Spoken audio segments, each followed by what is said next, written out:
Nilagyan ko niya ng yung avocado na binabad ko sa alcohol. Pinano ko sa cotton, pinaano ko sa kanya sa likod. Sana maalat na sa balat niyo. Pero hindi talaga ako nakatulog, ang hirap. Huwag po niyo yung lagay pa sa ano. May alcohol pa.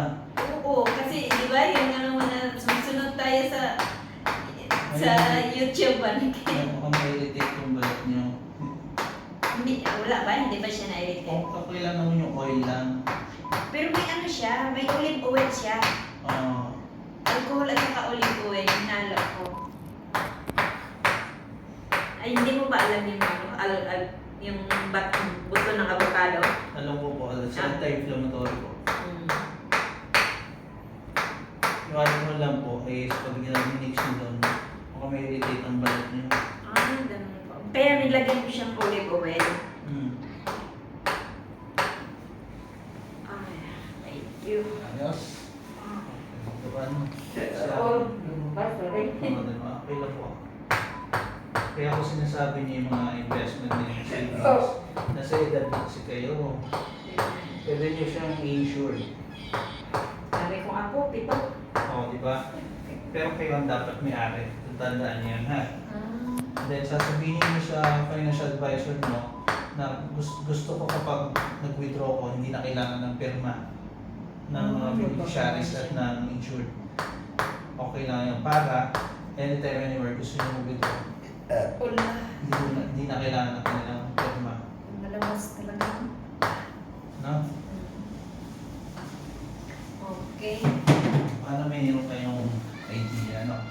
At isa pa, sa real estate, okay din naman po siya. Huwag lagi na natin. Ayun ha, parte-parte, no? So, bakit? Ang farming maganda, no po? Merong libre. No? Ako, magaya ko po, araw-araw libre yung itlog. Nagtatanim talaga ako ng pagkain ng hayop. Tapos, bumili ako ng gilingan ng, na tinatanim ko. Para pag giniling, kain-kainin ng mga maliliit na hayop. So, nalilesen yung expenses ko sa pagbili ng commercial feeds. Kung sapat naman ang tanim nyo, ba't pa kayo bibili? Kaya na, no? Diba? Pwede. So, ang isang maganda doon, nakalibre na kayo, kayo nang bahala kung paano nyo ibebenta. Kung di naman kayo makabenta, libre naman. Diba?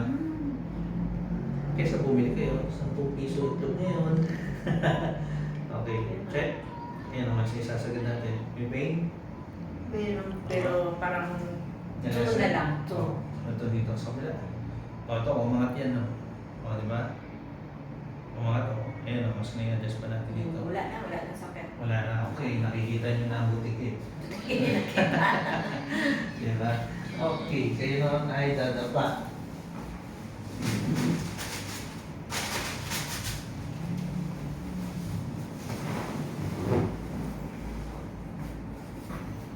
Yung biyanan ko po, tinuruan ko din yun eh. Alam mo, nung bumili siya ng gold, ang bili lang niya nung last year lang. Last year lang po eh. Bili siya ng gold. 18,000 po ang pagkakabili niya. Ano yan, kwintas? Opo, pintas po. 18,000 yun ha. Nagulat siya eh, biglang tumaas ang gold. Nung sinala niya, nang sagad, 70,000 na. Oo. Pinabili ako nga nung pag-uwi ko, pero hindi sa akin. Sa anak worth, ano yun, 350,000. Basta huwag kayong bibili ng gold ng iba to ha.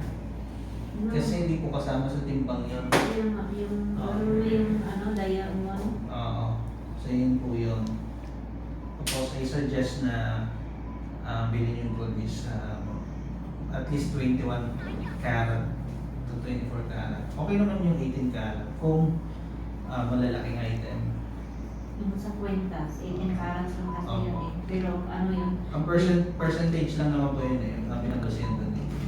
Oo, pag 24 karat, 100% ang gold. So, ibig sabihin, yung presyo na is nasa 100% equality. Halimbawa, kung nag-range ngayon ng 9,000 per grams, sabihin 24K po 9,000.